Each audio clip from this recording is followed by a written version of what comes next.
Hi, everyone. My name is Chantal Roy, Director of Membership Services at St. Joseph Media.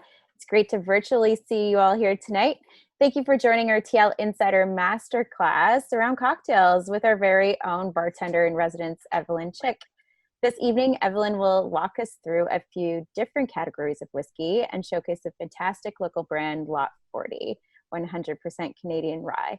Tonight's whiskey season theme masterclass will give you basics on building your own Rye Old Fashioned, New York Sour, and Autumn Buck at home.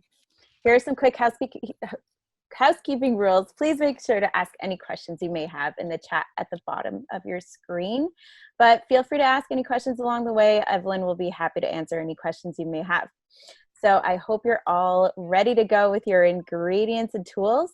So thank you so much for your time today, Evelyn, and take it away. Hey everyone, good to see you again. For those of you who have joined me in our other master classes, you can tell that I've switched up the setting. I'm in my kitchen today. And I kind of like it because it just goes to show you how easy it is to actually make delicious cocktails at home. You just need the right ingredients, a few right tools, and the right guidance as to step by step how to bring all these flavors into play. So feel free, if you're comfortable, to turn on your cameras because we're all in this together. We're going to mix up a few beautiful whiskey cocktails today. So fall is probably one of my favorite seasons, just in terms of, fashion and the different flavors that you can cook with, that different produce that comes out from Ontario, and also because it is just the perfect season to drink whiskey. So I'm going to go through different categories of whiskey today, mainly Canadian and American, and sort of the differences that you can see picking different whiskeys in the LCBO. So whiskey as an umbrella term, it's essentially a distilled spirit with grains. So it could be, corn, rye, barley, any of that sort, distilled and then aged. So when someone picks up a bourbon, they're like, no, I prefer a whiskey. That's actually kind of like a weird thing to say because a bourbon's a whiskey, a rye is a whiskey, a scotch is a whiskey. So whiskey is an umbrella term for these beautiful spirits that are distilled from grains and then aged. So in terms of kind of going into the LCBO and picking a whiskey that you like, I would just kind of go through the different flavors that different categories of whiskeys offer. So anyone who's a Scotch fan here, I'm a crazy, crazy Scotch fan. Scotches always have this sort of imagery in people's head that's going to be really smoky and like really hard to approach. But Scotch and Irish whiskey, they always kind of battle as to who started distilling first. They're sort of the godfathers of whiskey distillation. And in terms of Scotch, there's an abundance of different types of Scotches. So anything that is from Islay, which is kind of close to the coast, the barley is malted, and it's actually malted with peat bogs. Peat bogs is a kind of like raw material. It's kind of like soil. So that is a flammable material that they use to malt the barley. So anything from Islay, from Scotch, is going to be smoky. But if you're just getting into whiskeys and you're like, oh, I kind of want to get into Scotch, I would definitely give it a try, but just don't go to the Islay region. Maybe something from the lowlands would be lovely. So lowlands is a little bit south, and anything from lowlands will essentially be a little bit more floral, a little bit more elegant, and less kind of bold and aggressive. So that's sort of like Scotch 101, like super simple in a nutshell. Irish whiskeys is usually distilled about 3 times. So everyone out there who likes Jameson, Tyrconnell, Connemara, those Irish whiskeys will be a little bit quote unquote smoother because the more distillation, the more a whiskey goes through distillation, the kind of more clean and the more smooth the flavors are, just because you kind of strip away a little bit more flavor each time you distill it. So it starts off kind of in, you pick your grains, whatever category of whiskey it is, it gets malted or not, and then it gets into, it gets tossed into water, and the whole thing kind of gets boiled, and then distillation process happens after that. And this is, again, a very, very sort of simple go through because I don't want to bore you with all the details. But if you do have any questions about distillation or whiskey, please just pop up in the chat and I can go into a little bit further into explaining that. So all whiskeys come out of the still, whether or not it's a copper pot still or a column still, clear. And the biggest influence of how a whiskey is going to taste, other than its mash bill or its initial blend of grains, is actually wood. So when you see the whiskeys that you purchase, why is it brown? It's because after distillation, whiskeys gets tossed into barrels. Depending on where it's distilled, the rules around that are completely different, but it gets tossed into a barrel and it ages for usually a minimum of 2 years, sometimes with older whiskey houses, a minimum of 4 years. But essentially, the wood is what gives the whiskey color and these really beautiful flavors that you taste from whiskey. So vanilla is always going to be a note when you taste whiskeys because it actually comes from the wood itself. It's a terpene called vanillin. So whiskeys all have vanilla notes. And it's really nice because who doesn't like vanilla? And then it will always have some sort of kind of baking spice note to it. So cinnamon, allspice, clove, that's also always going to be in a particular whiskey. It just depends on, the scale of how much it is in there. So moving on to sort of like the whiskeys that are readily available at the LCBO and something that you're more familiar with. So we're going to kind of talk about what the differences are in American and Canadian whiskeys. So everyone's, I'm sure, familiar with bourbon. Bourbon actually has some of the strictest whiskey rules, distillation rules, and production rules out there. So to be called a bourbon, you have to be the mash bill, so the ingredients that I was talking about earlier, 51% corn. So when people are drinking bourbon and they're loving the texture, they're loving sort of the different notes in bourbon, is because when you distill something with corn, it's quite a bit sweeter. And when you're approaching a spirit category such as whiskey, obviously something that's a little bit more easy on the palate, something a little bit sweeter will be much more easy to digest. So to be called a bourbon, you have to be at least 51% corn.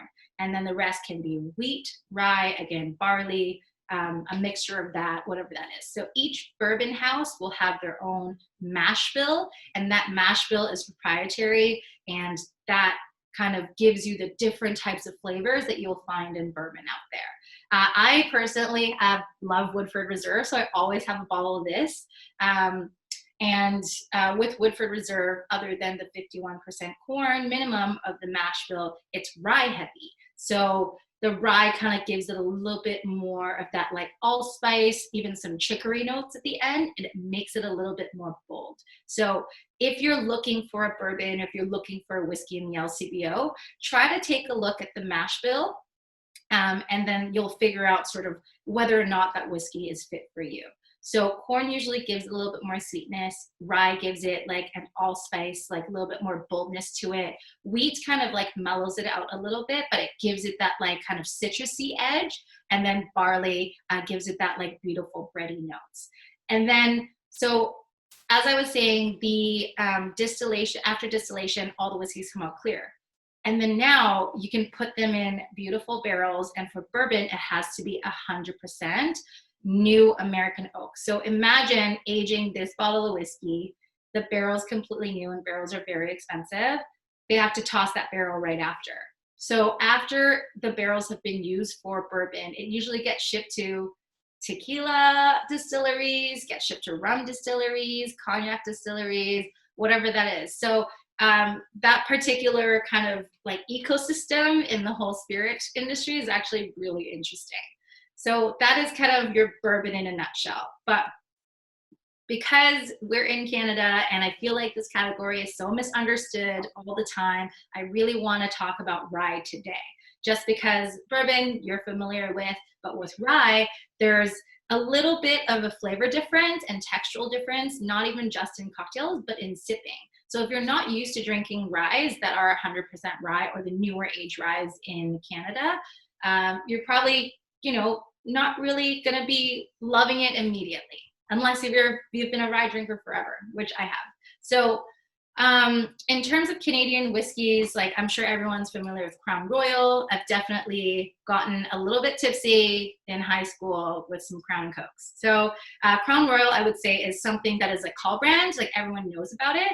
And it's a blended whiskey that's super smooth because it has it's a blended whiskey with a bunch of different grains in it, and it's also aged in a few different barrels. So there's wine, there's bourbon, and I believe the last one is sherry cask. So for Crown Royal, it's not 100% rye, but the reason why it's so smooth is because it's blended, it's aged in a bunch of different barrels, and also in Canadian whiskeys, you can add up to 5% of different types of additives. So it could be caramel coloring, it could be sherry, it could be rum, it could be port, it could be anything that kind of gives the whiskey that balance. So that's why I think, sometimes Canadian whiskey gets a little bit of a bad rep in the whiskey world, because they're like, oh, well, they're allowed to add all sorts of stuff.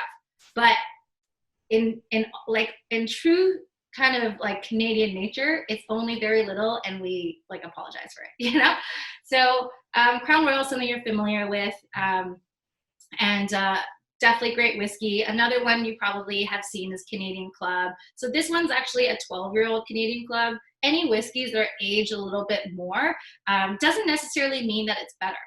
It just means that it gives the whiskey quite a few different flavors. So your texture will be a little bit more robust. You'll probably get a little bit more of that baking spice, that woodsiness, that sort of bready quality to it. So that's sort of like your aged whiskey and why you should pick it. Not because it's more expensive and it's better, it just yields a different flavor profile. So now for the main one I want to talk about. I hope you guys picked up a bottle of Lot 40. So this is quite a unique whiskey. It kind of came out and like shook the Canadian whiskey world quite a bit. So in sort of like the distiller's world, this is 100% rye. And there hasn't been 100% rye that's come out from Canada in a really long time. And when this came out, it was actually like winning awards everywhere, all sorts of distillers awards.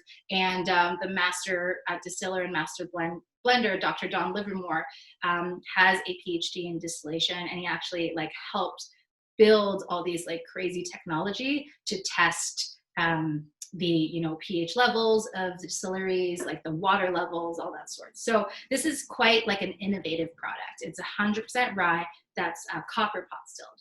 So it's going to be a little bit bolder in flavor. All those notes that I talked about, baking spices, breadiness, all that stuff is going to come out. But there's also like a great florality to it. And I feel like 100% ryes give you that quality. And in these cocktails, you'll really get to taste it. So enough of me talking, because I know everyone wants to know how to make an old fashioned, a New York sour, and autumn buck. I think I chose wisely because they're widely different cocktails, and who doesn't like something that is, fall flavored but refreshing anyway. So we're going to start with the old fashioned. It's actually one of the easiest cocktails to make, and it seems like that is something that everyone always wants to learn how to make. So for an old fashioned, it's really easy. Pick up your rocks glass if you have it. I'm just gonna give you a quick minute in case you had any questions about the really, really condensed Whiskey 101 I just gave you while you grab this glass. So an old fashioned is really simple. All you need is your spirit base. So an old fashioned can be with rum, it could be whiskey, it could be with tequila. I normally stick to brown spirits. Bitters, so if you have your Angostura bitters, I would grab that as well. This is a Trinidadian bitter that is like clovey, allspice, that draws out all those beautiful baking spice notes, and sugar. So I just have white sugar here. If you happen to have simple syrup at home, you can totally use it. But again, I'm lazy, I never have that at home, so I always just use white sugar. And old fashions are very subjective. So you like it sweeter, you can add more sugar. If you don't like it as sweet, just add less sugar. But my barometer for like a really well-balanced old fashioned with rye, I usually just use a teaspoon of white sugar. So you can dump that right into your glass. And the next thing is you want to actually dilute the sugar a little bit and make like an intense simple syrup before you add the whiskey in. The reason why is because when you put the alcohol in sugar, it doesn't dilute as quickly and you'll get all these random sugar granulates underneath and you don't want that. So toss your sugar right in. I like putting, 3 dashes of Angostura bitters because I like mine with a little bit more spice to it. So 3 dashes. And then you're going to take a little bit of water, actually. This is just like tap water from, my tap. And just kind of do a little drop of it. You'll see this, it's like kind of pasty. So after you pour some water in, you want to stir it up a bit to melt the sugar before you pour the spirit in. And again, this is to help you get rid of all the sugar granulates before you pour the alcohol in. That way you'll get a really nice and smooth product. So once you're like, okay, like the sugar is like kind of diluted, I feel like this is more a syrup than a paste now, then you can pour your whiskey in. So it doesn't all have to be gone, but as long as majority of it is gone, you're good to go.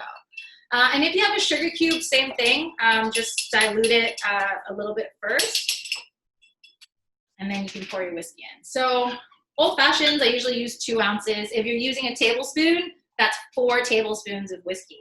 I know it seems like a lot, but it's just a double shot. And it's after 5, so we're fine. So we want to pour 2 ounces of whiskey in your glass. Now this comes the tricky part.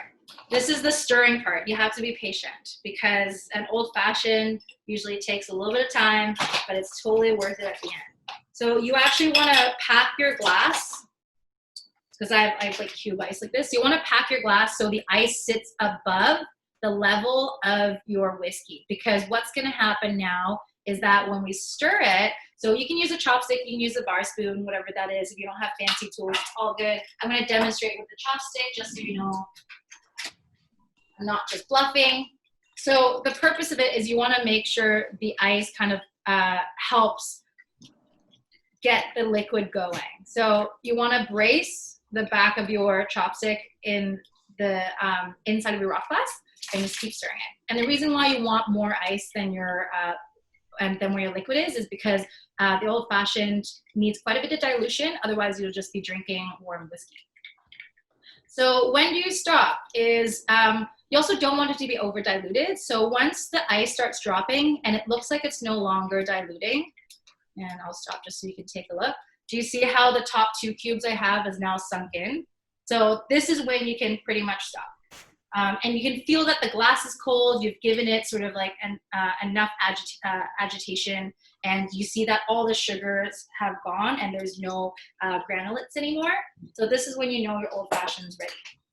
Now the last part is pretty important. You want an orange peel as a garnish.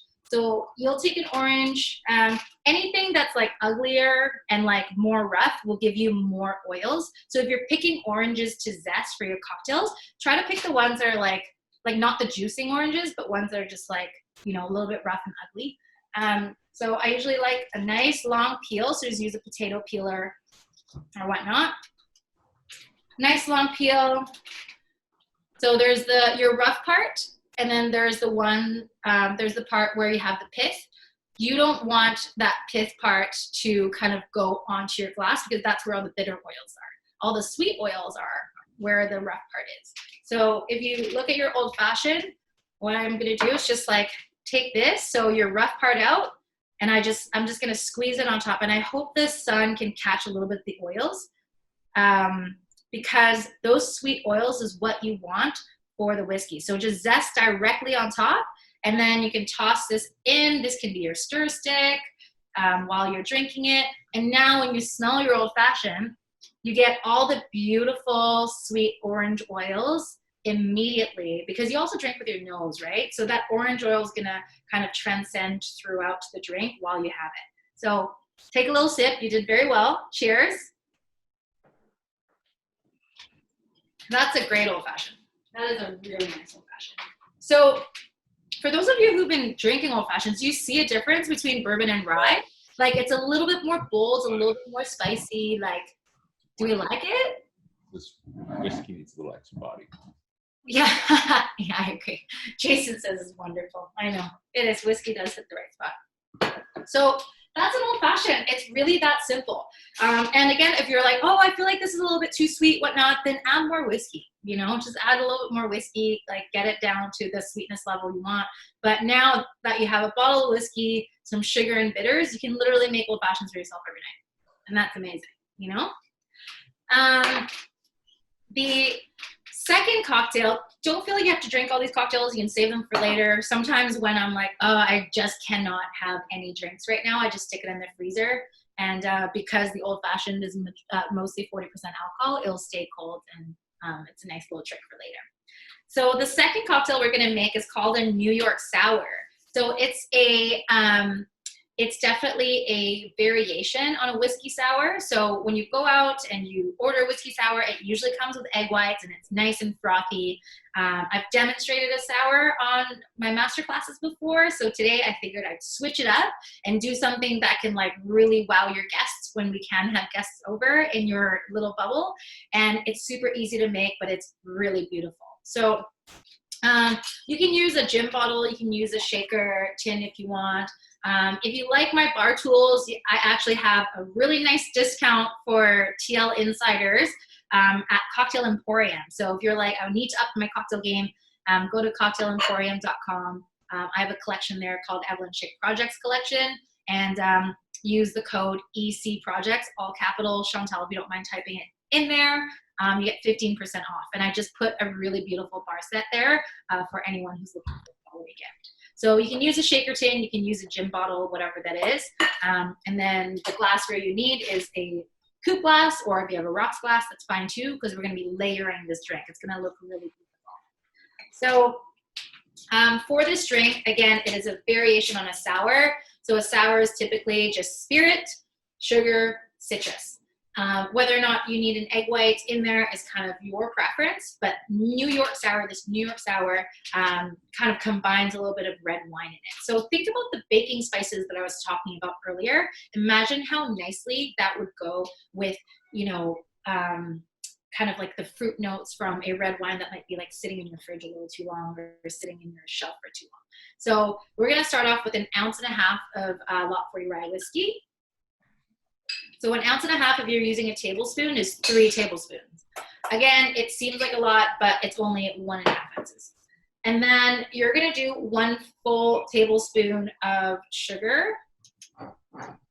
Actually, I'm gonna do this backwards. Find another vessel or something and pour your sugar in it, because we're gonna dilute the sugar with the citrus first. So 1 tablespoon of sugar in another vessel. And then we're gonna do 1 ounce of lemon juice. When you're out there picking citrus for juicing, I think it's easiest if you pick something, again, that's like really ugly and really soft. That usually yields the best amount of juice. So you wanna do 1 ounce of lemon juice, which is 2 tablespoons.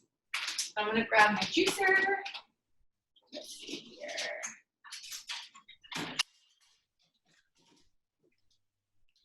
And always try to measure your ingredients out, just because they'll give you more accurate proportions, and it'll make your drinks that much better. And a lot of people are like, oh my God, like, why are my drinks like this? It don't taste like yours. I'm like, no, because you have to measure it. So even if you don't have a particular measuring jigger, which is sort of like the bartender's measuring cup, just as long as your proportions are right, your drink will always come out well. So pour your citrus into your sugar. Again, same thing, kind of like how we did the old fashioned. You want to stir it up so it becomes a nice little paste first. So this will actually dilute quite a bit quicker. The citrus is a really great vessel to melt sugar. So once you've sort of made like your citrus and, but once you've made your citrus and sugar mixture, the next thing you're gonna do is pour your whiskey back in there. So now in your cocktail shaker and in your tin, you should have 1 tablespoon of sugar, 1 ounce, which is 2 tablespoons of lemon juice, and 1.5 ounces of Lot 40. So 3 tablespoons of Lot 40. That should be the only things in there. Now you want to shake it out. And again, with shaking, make sure to cover your liquid completely, plus a little bit more. That way you know that your cocktail will be nice and diluted. So this might be a little loud, but we're going to do this together. So you want to shake for 10 to 15 seconds.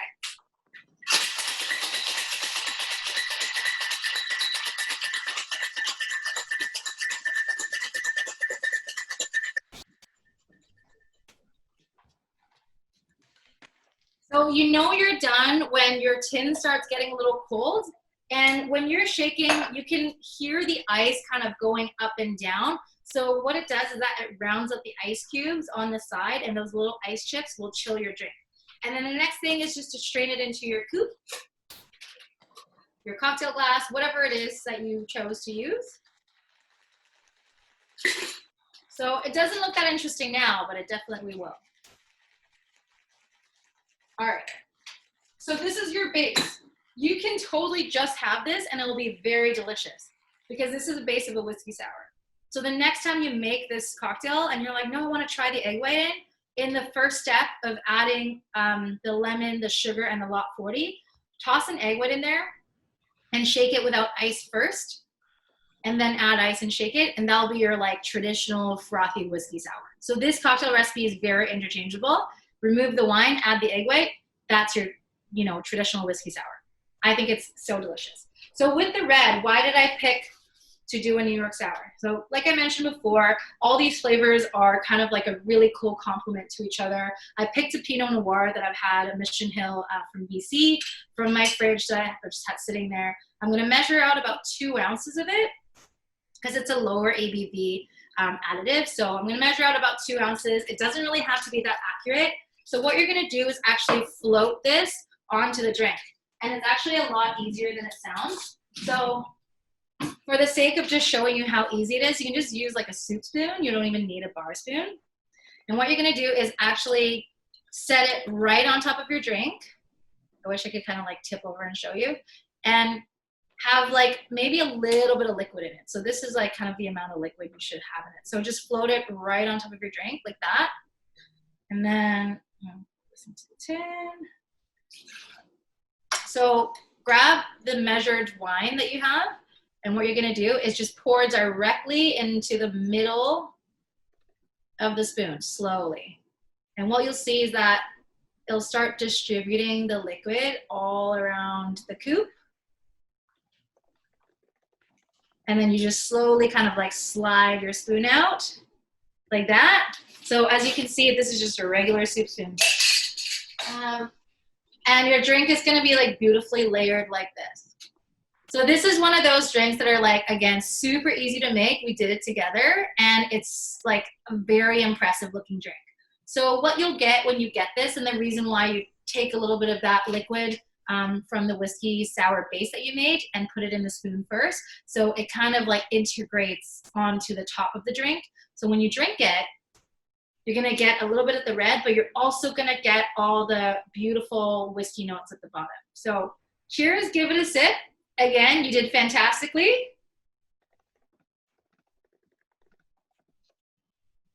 Oh yeah, how do we like this one? It's so unique. It's just like all these different things that we don't think of putting together. If I were to tell my dad, who's a crazy Scotch drinker, that I'm mixing red wine with whiskey, he would probably like tell me to go home. But it's a beautiful cocktail. It definitely brings out all these really nice allspice, like fruity elements to it. It's super fall forward. So the next time you're hosting a party or whatnot, this is going to be a really amazing cocktail for you to make. So super easy. The third one, even easier. And the reason why I picked this is because a buck is just something that is a taller drink. So say if you aren't really into the mood of drinking something that is like super short and really intense, this is like an elongated version and like really, really, again, beautiful fall flavors. So a whiskey buck, normally it's just with some citrus, whiskey, and ginger beer. So I actually picked Fever Tree Smoky Ginger Ale. I just discovered this a few months ago and I cannot stop drinking it. It's so yummy. So it's quite a dry ginger ale with natural flavorings. It's just a little bit smoky. And I mentioned smokiness a little while ago, talking about Scotch, saying that, you know, smoky isn't actually in a lot of whiskey flavors. I think a lot of that smokiness, or what you think is smoky, is definitely the flavors of the wood that comes out. So say, for example, if you were to go in and smell a whiskey, you'll probably smell, you know, something like if you were to burn wood, but it doesn't actually taste like it. So when you're tasting a whiskey, the only sort of smoke that could come from it is if the process of malting the barley, or the process of processing those different raw ingredients is it involves smoke, if that makes sense. So the whiskey buck, super easy. Find a tall Collins glass because it's a nice and refreshing drink. And we're going to start off with the sugar and the citrus component again. So the next time you kind of like are going wild and want to like use different spirits for this drink, you totally can. Just remember, when you are mixing the cocktails, try to do the sugar and the citrus component first, because that way those flavors are integrated before you add your spirit in it. And sometimes when the sugars don't dissolve, that's when a messy cocktail comes out. So this is pretty easy. I'm going to use a tablespoon. We're going to start off with 3/4 tablespoons of local honey.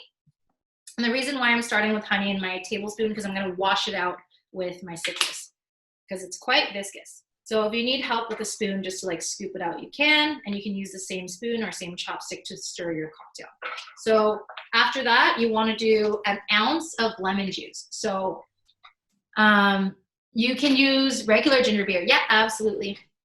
You can use any type of ginger beer. I would definitely adjust the citrus proportions then when you are using regular ginger beer, because some ginger beers out there can be quite sweet. So if you are using another brand, taste it first. If it's sweet already, up your citrus proportions. So right now I have 3/4 tablespoons of wildfire honey in my Collins glass. And then I'm going to do 2 tablespoons, which is 1 ounce of lemon juice. And that should be like a pretty good citrus component in it. And like I said, Fever Tree is quite dry. So if you are using something sweeter, just do a little bit more citrus. And cocktailing is so personal, right? So if you're someone who really likes sweetness, then go ahead, add more sugar. If you're someone who likes things dry, then don't add as much sugar. So again, I'm going to give this a quick stir. As you can see, the honey is at the bottom, and you don't want this to sit at the bottom. So I'm just stirring to integrate the honey before I add the alcohol. And I can get super scientific with it and let you know why alcohol doesn't need sugar as well, but we're not going to do that today because it's fun hour. So just make sure your honey is very well diluted, and then you can add your 1.5 ounces of Lot 40. So 1.5 ounces is 3 tablespoons. Just pour it right in there. And the next thing you want to do is just give it a stir. So you want to add your ice to cover the liquid, plus a little bit more. All right. So again, you want to brace your bar spoon, you brace your chopstick against the inside of the glass, and you want to give it a nice stir. And if you have large ice cubes like mine, I would give it a little bit more of a stir, but if you have just like the ice cubes you get from your freezer, that like the self-producing ice cube, you only have to give it you only have to do about like 5 seconds of stirring, because it'll melt a lot quicker. So give it a stir.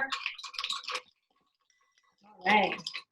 And once again, like when the ice cubes start dropping, that means you're doing a good job, and it's diluting, and it's creating a little bit of air in the cocktail. It's going to be nice and smooth when it comes out.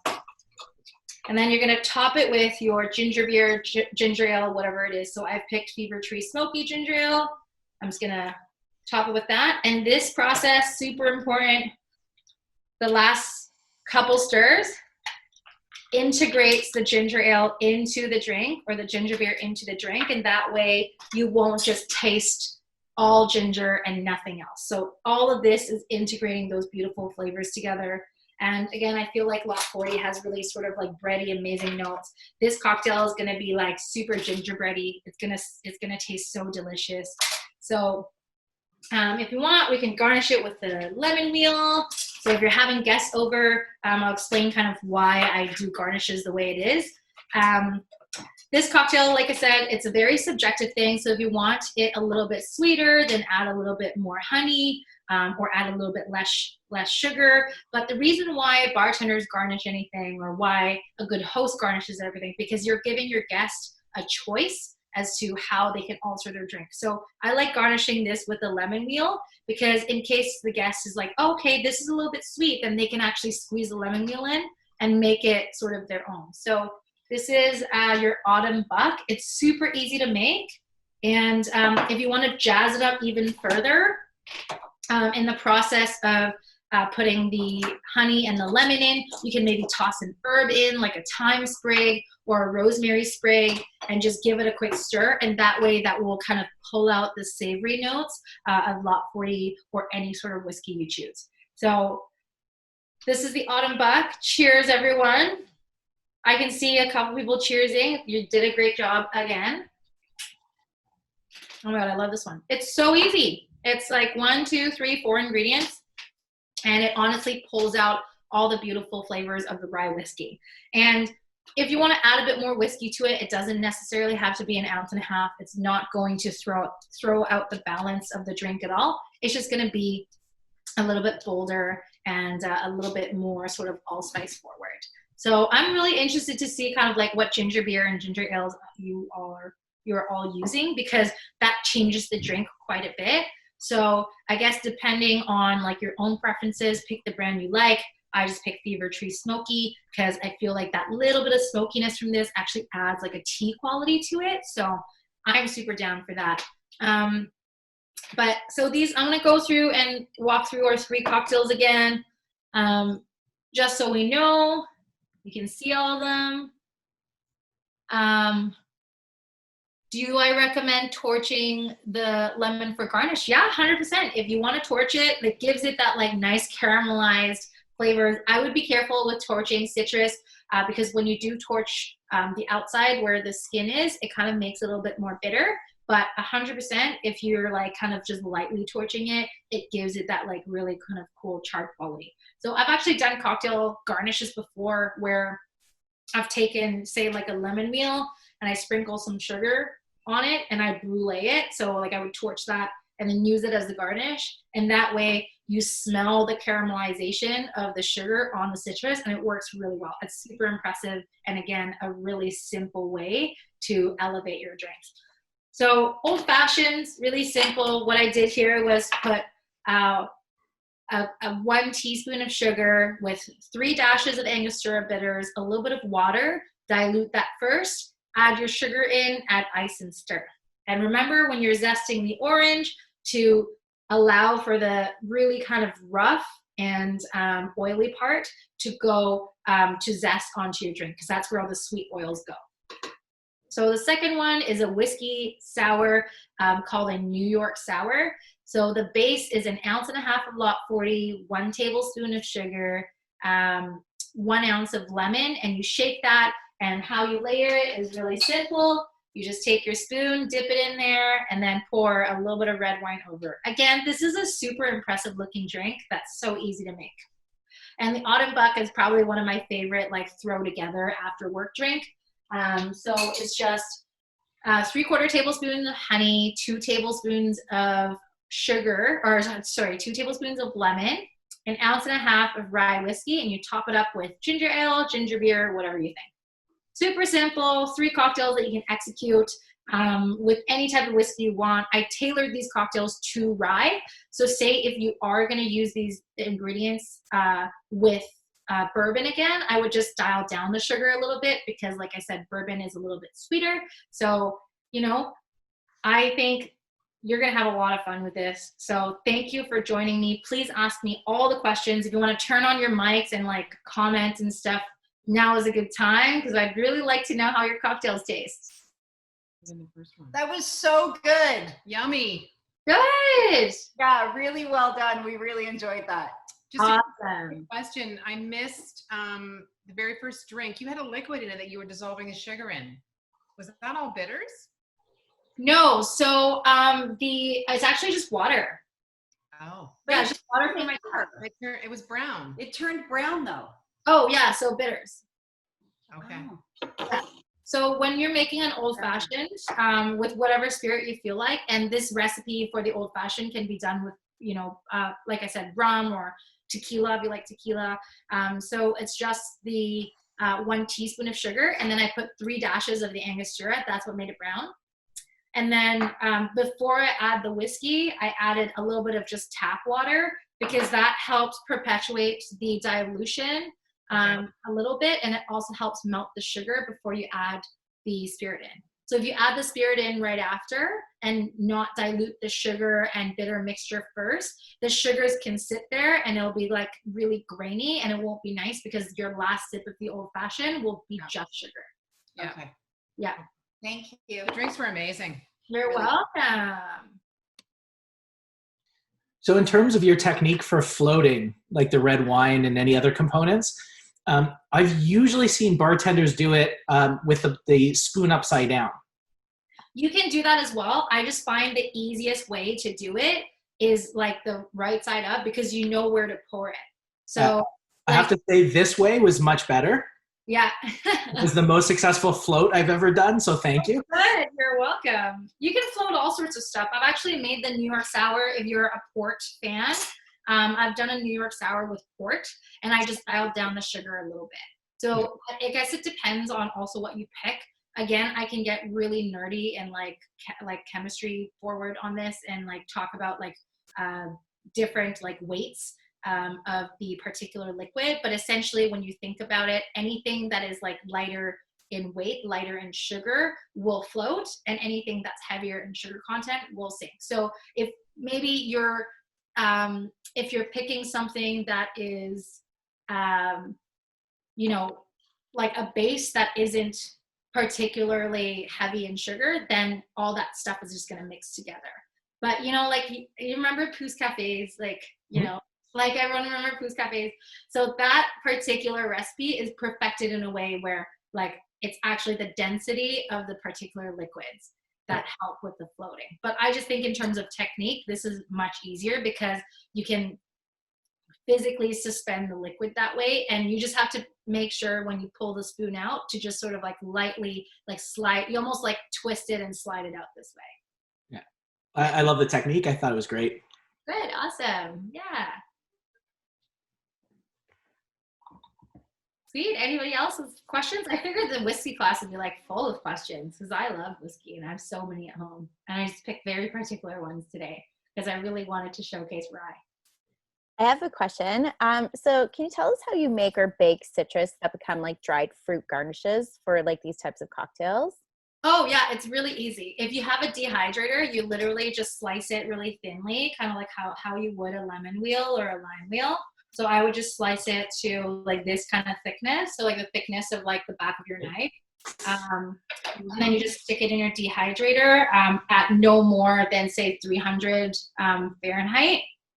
And in terms of baking it in the oven, you just try to do it on a parchment paper so it doesn't stick. So what I usually do is I have a tray with parchment paper, and I just lay the citrus directly on top of that. Does she wearing If glasses? you want to cheat a little bit, you can like put some oil on it, but like so it doesn't stick for sure. But again, like that kind of makes it a little bit weird. So I just put the citrus right on top of it, and I set the oven to 200 degrees and crack it open. So I have one of these like old ovens that are like a part of a gas stove. So I try to put it at the bottom rack so it doesn't go in contact with direct heat, and that way it'll be evenly distributed. But I would just do it overnight. Like I usually do it for like 12 hours. So that kind of dehydrates the citrus as well. Awesome. And then how would you store it? Like just like in a regular kind of like plastic bin or like container? So anything that's airtight is perfect. So if you have one of those, like pasta jars or mason jars or whatnot, like I usually store my dehydrated citrus in those. And what I like to do too is, say this orange, I'm like made 10 old fashions and I've peeled all of them. What I do is I like try to peel and leave like little strips of it. So that way I can cut this and dehydrate it so I don't waste the orange after or juice it or whatnot. But if you're trying to elevate your garnish game, it's actually like a really good method to use up all the fruits that you might not want to juice. Awesome. Yeah. Thank you. Of course. I have another question. What We forgot the red wine, but what does the red wine do flavor-wise? Egg or wine you added to the one drink. Sour. Yeah. So so on your base as a sour, you'll get your whiskey flavor. So you're kind of like allspice, vanilla, clove, orange, floral, all those notes that I was talking about that is in a Canadian rye, and then citrus and sugar. So adding an element that is completely different. So I picked a Pinot Noir, so you get like notes of like cherries, earthiness, maybe a little bit of chocolate, you know. So all those flavors are now in this drink, but also kind of like depending on how much you put in, because you can also adjust how much wine you want to put into this drink as well, contributes to all those flavors. So imagine, say, like you're baking a red cherry pie, because you have these like bready and like beautiful kind of like pie notes in whiskey, right? So adding that red wine kind of adds that extra dimension of flavor in it without doing much more work, you know? And then the egg white would be? It's just texture. So egg doesn't actually add any flavoring to whiskey sours. It just gives it a nice texture. So when you're drinking a citrus drink, you kind of like get in your palate a little bit of like citrus notes at the end. So citrus, the taste receptors are right at the end. So you know when you like get like a sour pucker or something, you immediately feel like all your saliva going to the back.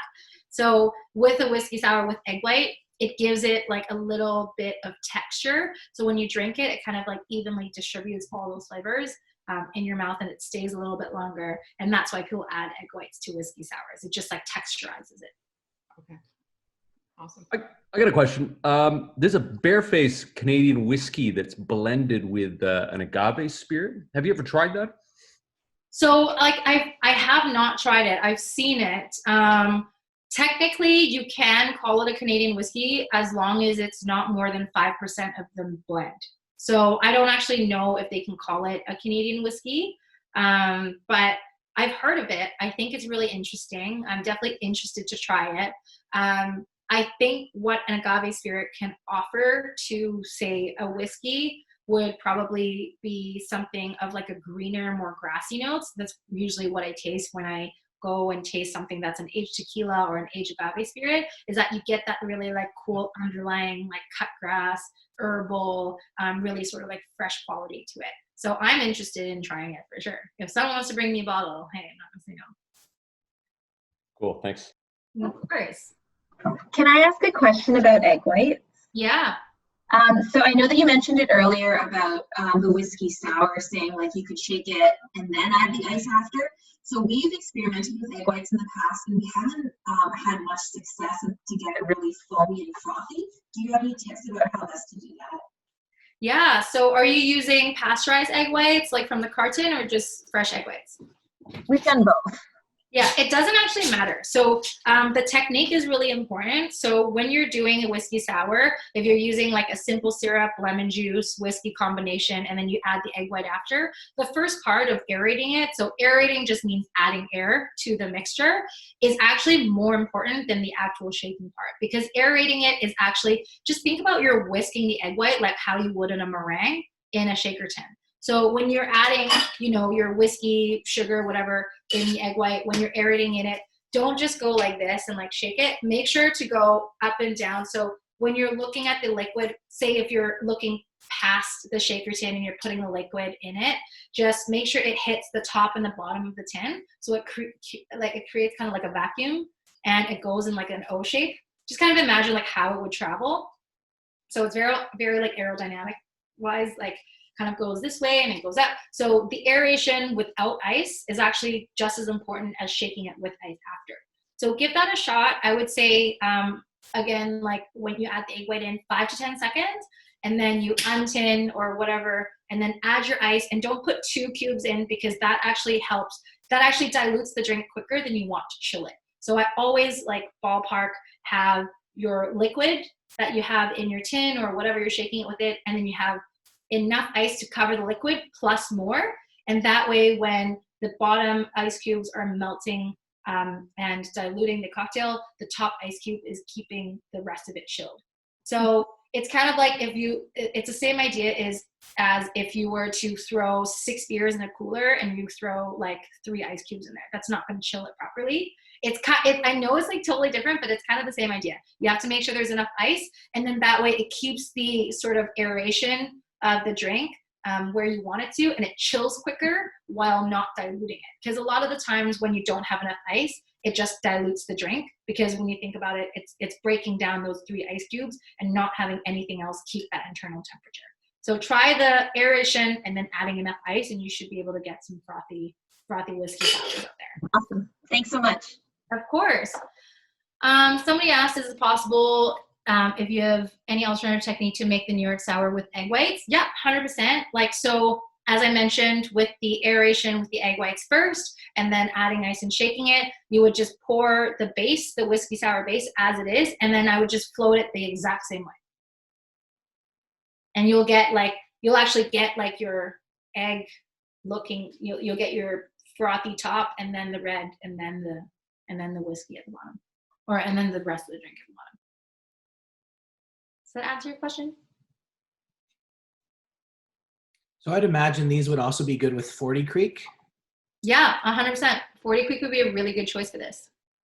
Yeah. Also good to support another local company.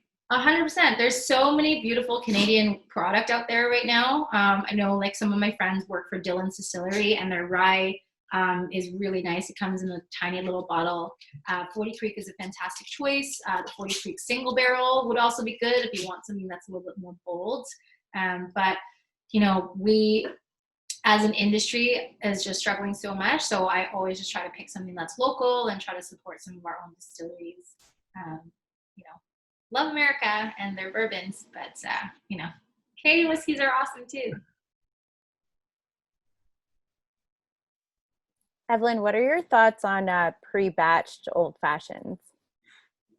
I think, I mean, if you're going to pre-batch it, I would definitely throw it in the fridge. So what happens with, like from the years of doing batching and whatnot, the bitters, like the sort of intensity of the bitters go away after a little bit, because they are essentially terpenes and they are additives, right? So the strength and the flavor of the bitters will change after a little bit, especially when you think about like having a simple syrup element to it. So that means you're watering it down under 40%.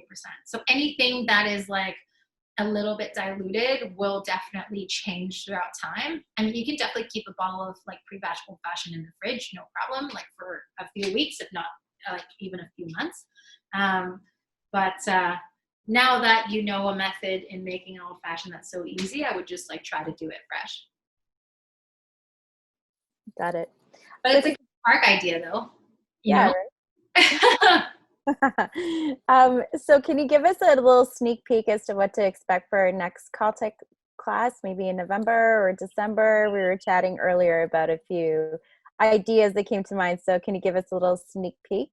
Yeah, so I love, you know, fall and the Christmas season or the holiday season coming up. So I'm hoping to do a class that can teach you finally how to make a perfect mulled wine and a hot cider and a hot toddy. So kind of more, you know, warm drinks. And then for Christmas, we're going to go a little bit crazy and do completely Christmas themed cocktails, or sorry, holiday themed cocktails if you're not a Christmas believer. But it will be nice and festive, and it'll be really, really delicious. Awesome. Thank you so much. Yeah, of course. I haven't seen any other questions come through, so let us know. We have just a few more minutes left if you have any additional questions for Evelyn. And if you don't have any questions right now, you're always welcome to like message me on Instagram. I know a few of our previous attendees have like want some gift bags from Instagram. Like we've done some giveaways. Like they've like followed some recipes that I've posted. So my Instagram is just at Evelyn Chick. And honestly, just feel free to message me. I'm always on it. And I'm happy to answer any questions you got. Yes, and please make sure to share your photos of your cocktails tonight if you've had a chance to take a few snaps before drinking them all. We'd love to see your cocktails, so please. Oh, I definitely have not taken cocktails, yeah. Any possibility of mixing a cocktail in within the next couple months with a smoky component? 100%, yeah, I can do that. So maybe we can do a Scotch hot toddy. That would be a really good cocktail to throw in there. Yeah, I see thumbs up, okay. We'll make sure that gets in there. Awesome. Well, thank you so much, Evelyn. And thank you everyone for joining tonight. This was so much fun. You're amazing. We love you. Jason's your #1 fan here. I know he's going to type in. He's been just typing. Loving all your cocktails. You always do such an amazing job. So we really appreciate your time. And please enjoy all your drinks tonight, everyone. And we hope to see you again soon. Thanks, everyone. Have a good night. Cheers. Cheers to whiskey.